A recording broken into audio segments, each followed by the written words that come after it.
Do you know you can drastically reduce the cost of building a house in Nigeria without minimizing on quality and also without cutting down necessary things in your building? Most people, when they start building, they want the cheapest possible way of building the house they want to build. Why it is more expensive to compromise and get cheap things, there are creative ways to reduce the cost of building a house. Note, being cheap with your building is very expensive, but there are very creative ways of reducing the cost of building without minimizing the quality of your building and also without putting your whole building and your whole investment in jeopardy. And in this video, I'm going to be giving you few creative ways to reduce the cost of building a house in Nigeria. The first important way to reduce the cost of building in Nigeria is to buy the best, safest land. One of the major things that increases the cost of building for most builders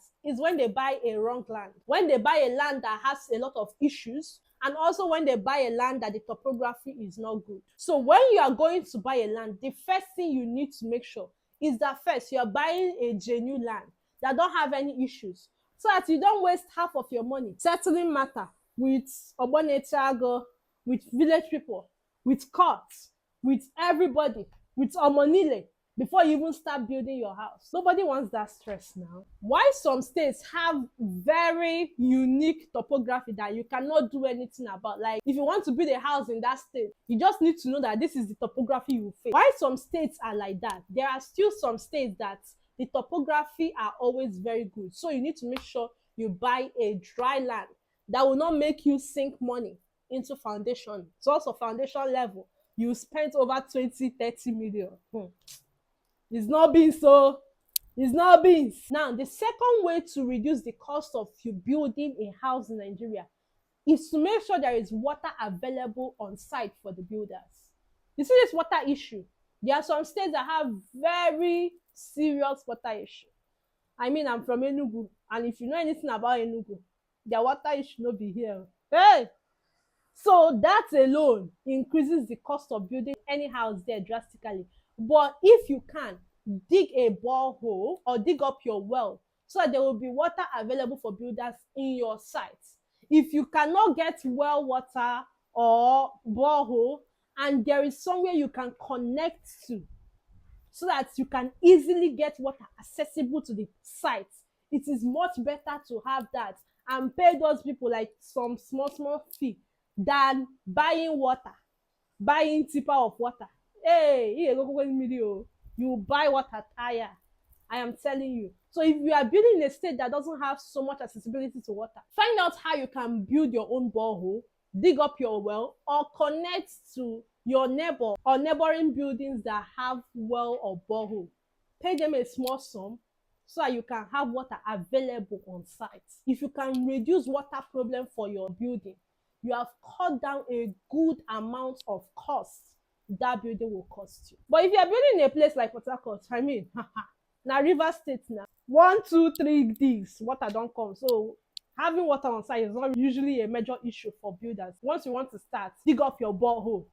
Just small dig, water don't full everywhere. Once you cut down water problem, you've cut down a reasonable cost of your building. The next thing you can do to reduce the cost of building in your site is to make sure you utilize the sand that comes from digging up that land. Say you started your building and then they are digging the foundation, they are digging the well or the borehole. See, that sand is very important. As they are digging it out of the land, when you are doing your foundation, you can use that same sand to backfill everywhere, like fill up the foundation.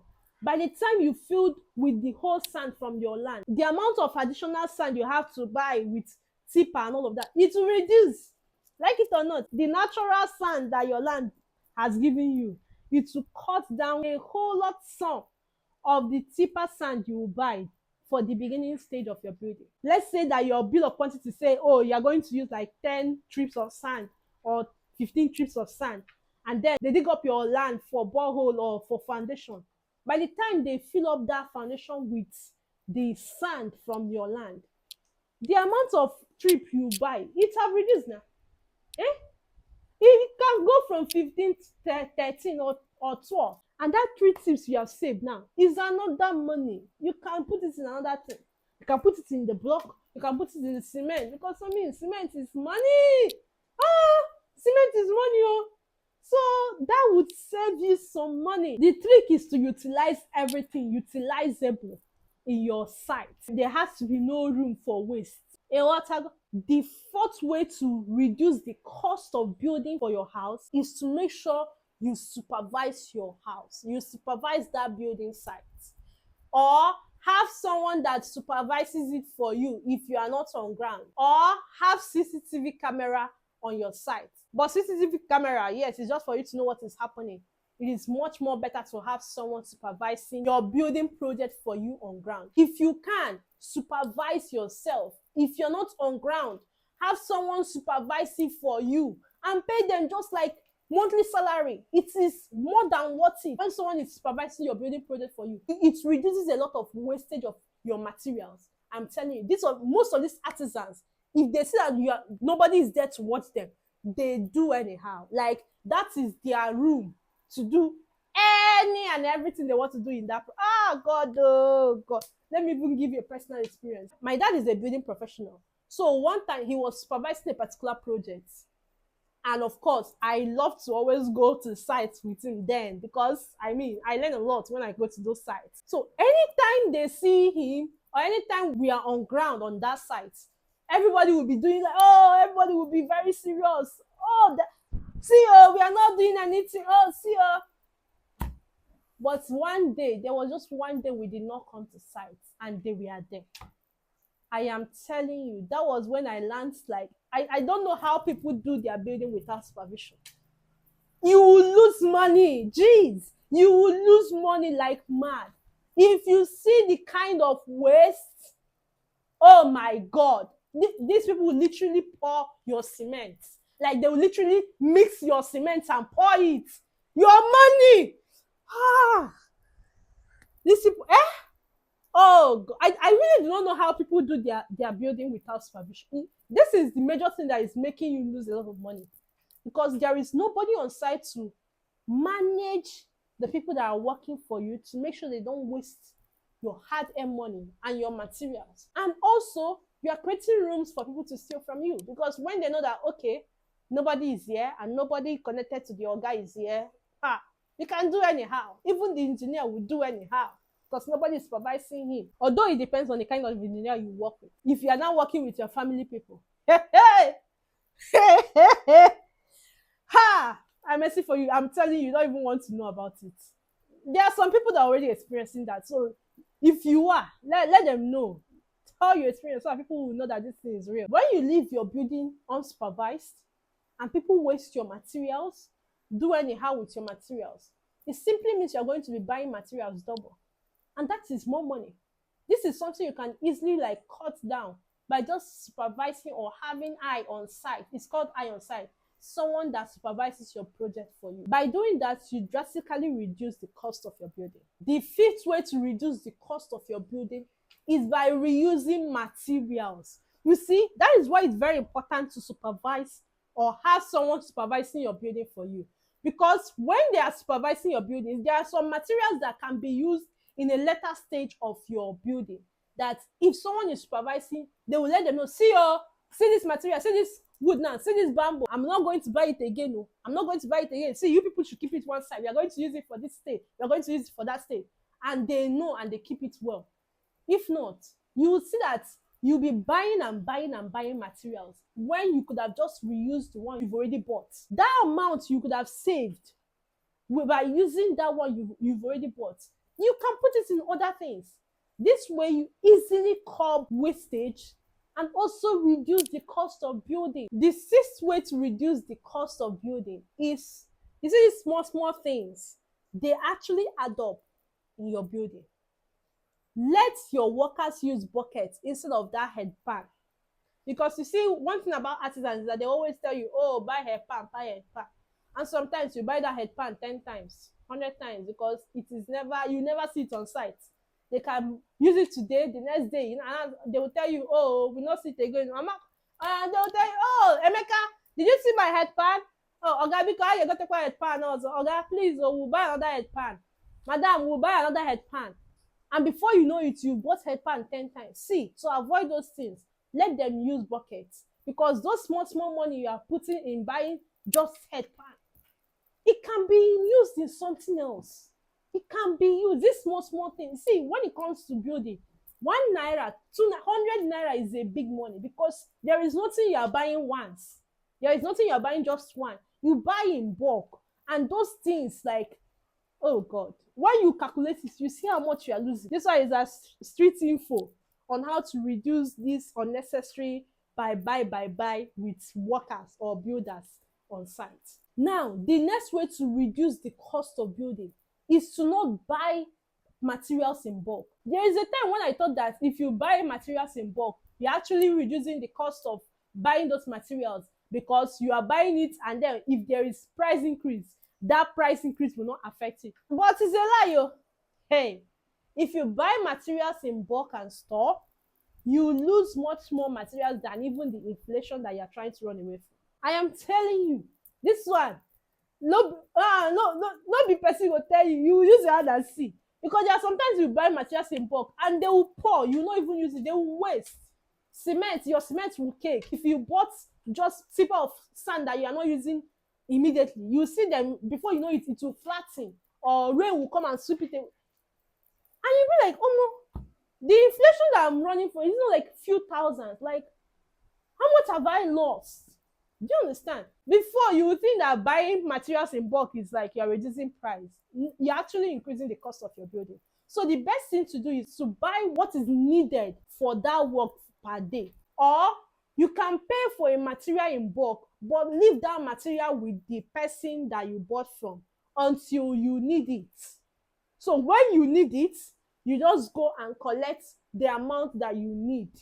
Sometimes if there is an inflation, they'll just tell you to add small money for them because of inflation, but not as big as that inflation. That way you are still reducing costs, but then your material is not wasted because you bought them and packed them bulk. That thing they told you that buy material in bulk you are reducing is a lie. Oh.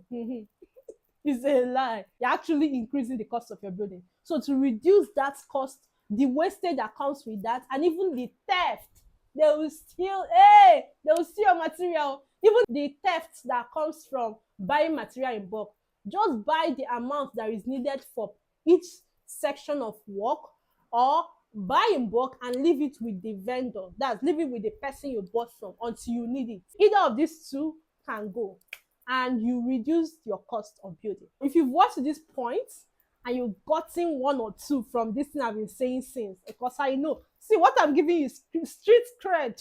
I'm giving you inside information. Not everybody will not tell you this. I know that one for sure. So if you've gotten information to this point, let me know in the comment section if you're enjoying it. And also let me know that I'm doing well. Like this video. Like it for me. I am trying. If not tell you I'm trying, I'll tell myself I'm trying. Help me and like the video. It's not cost you anything. I'm telling you. It's just like for you to do back on that like button. Like it. And if you've not yet subscribed to the channel and you want to build in Nigeria, especially in Port Harcourt, you've not subscribed to the channel, how are you going to now get info now? All these updates I'm going to be sharing, how are you going to get it? All these inside gist I'm going to be sharing, how are you going to get it if you not subscribe and turn on your notification? Turn on your notifications, subscribe and join the family. When we do this thing, see, one of the major purposes of this channel is to make sure you reduce the stress and the frustration from building your income generating assets. So if that is what you want, go ahead and subscribe to the channel, and also turn on your notifications so that you know when I drop any video, because I'm going to be dropping updates. Rest assured. Thank you. Now let's continue with the rest of the video. The next way to reduce your cost of building is when you reach your plastering stage. You see that stage of plastering? You can use mud sand and cement to reduce the amount of cement you are going to use to plaster a building. When you combine mud sand and cement in your mixture for plastering, it drastically reduces the amount of cement you buy. And that mud sand, when you compare it to the amount of cement you are meant to buy for plastering, it cuts it down drastically. Like you cannot compare it. Mud sand is how much, and then how many cement do you want to buy? Once you do this, it does not reduce the quality of your plastering. No, it doesn't. It reduces the cost that you are meant to put in buying so much cement for your plastering. In Afia, I'm giving you this now. I'm giving you info now. But I'm just telling you to like this video. I know some of you have not liked. Like the video, Joe. I'll wait. Thank you. Now let's continue. The seventh and the last point I'm going to be sharing in this video on how to reduce the cost of building is to get your bill of quantity from a professional and work with professionals. Work with professionals. Now, why do you need this bill of quantity? There are some people that when they want to build, they compare and contrast, which is very important. You ask this engineer, how much will it cost me to build this one? You ask this person, how much will it cost me? And most times, most builders tend to go with the cheapest option. What happens in most of the time is that when people give you the cheapest option, it's because they just want to bring you in first, because they know that you're looking for cheap. So they will bring you in. But what happens in that tip, why it's cheap, is that they hit a lot of things that you will still pay for. In fact, you overpay for, but then you got cheap now. How you curb this is to get your bill of quantity. The bill of quantity tells you how much it will cost you to build a particular house from beginning to end. And a quantity surveyor prepares this for you. When you get a bill of quantity and go ahead to try and hire your professional, it will help you know when you are hiring someone that will later scam you or give you headache, and when you are hiring a professional that will give you what you want without stress. The bill of quantity is your easiest way to compare and contrast. When someone is giving you like almost half of what your bill of quantity is saying, it's because they have hidden a lot of things from you, and that thing they hide, will you not build your house again? It will come up now. Those things they hid will still come up, and when they come up, you will still pay for it. God help you. Let them not tell you that you pay for it like 2 times the price. One thing I can tell you is this: when you're looking for cheap when it comes to your building, you end up with the most expensive and most stressful people. Just because it's cheap does not mean it's the best. Hey, most times when it's cheap, it means a lot of things are being hidden from you. It means that you are not even going to get the quality you want, and you're going to get a lot of headache. So instead of just working with quacks that just because they gave you cheap, work with professionals. Professionals will reduce the cost of building for you drastically. It will reduce the chances of scam in your building. And also it will reduce the amount of time you have to buy and buy and buy and buy. You buy to the point that you'll be like, oh, more, this building no dey finish. Work with professionals, you will reduce your cost of building and also have a stress-free building experience. I hope this helps. Did it help you in any way? Let me know in the comment section. And also, if you want me to make more videos like this, if you have any questions about building, especially in Nigeria, specifically in Port Harcourt, just drop it on the comment section, or you can reach out to me on WhatsApp and let's discuss on my DM. If you're seeing me for the very first time, my name is Josie Nadi. I'm a realtor in Port Harcourt here, specialized in shortlet and building passive income properties. So if you're looking to build in Nigeria, specifically in Port Harcourt, you're looking to build, you want someone to help you source out for the land and also help you in your building journey, your building endeavors, go ahead and reach out to me on WhatsApp and let's work together. I will see you in my next video. Bye.